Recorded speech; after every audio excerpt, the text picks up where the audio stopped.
നല്ല ടേസ്റ്റി ആയിട്ടുള്ള ഈസി സേമിയ ഉപ്പുമാവ് ഒന്ന് തയ്യാറാക്കാൻ നോക്കാം. അതിനായിട്ട് ഒരു പാനിൽ 1 ടേബിൾ സ്പൂൺ നെയ്യ് ഒഴിച്ച് 1 ഗ്ലാസ് സേമിയ ലൈറ്റ് ബ്രൗൺ നിറമാകും വരെ ഒന്ന് വറുത്തെടുത്തിട്ടുണ്ട്.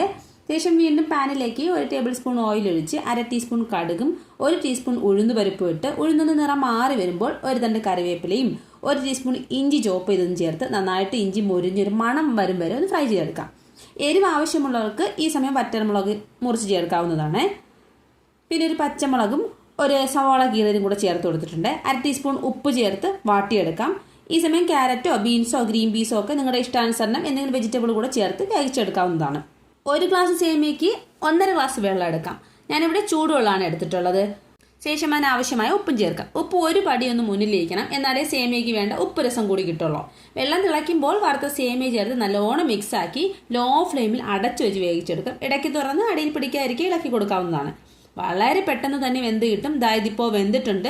നമ്മൾ മലയാളികൾക്ക് തേങ്ങയില്ലാതെ എന്ത് ഉപ്പുമാവ്. സോ 2 ടേബിൾ സ്പൂൺ തേങ്ങ ചിരകിയതും കൂടി ചേർത്ത് ഇളക്കിയാൽ അടിപൊളി ടേസ്റ്റിലെ സൂപ്പർ സേമിയ ഉപ്പുമാവ് റെഡി ആയിട്ടുണ്ട്. കുഞ്ഞു മക്കളുള്ള വീടാണെങ്കിൽ ഇന്ന് തന്നെ തയ്യാറാക്കി കൊടുക്കണേ. കൂടെ ചാനലൊന്ന് സബ്സ്ക്രൈബും കൂടെ ചെയ്യണേ. താങ്ക്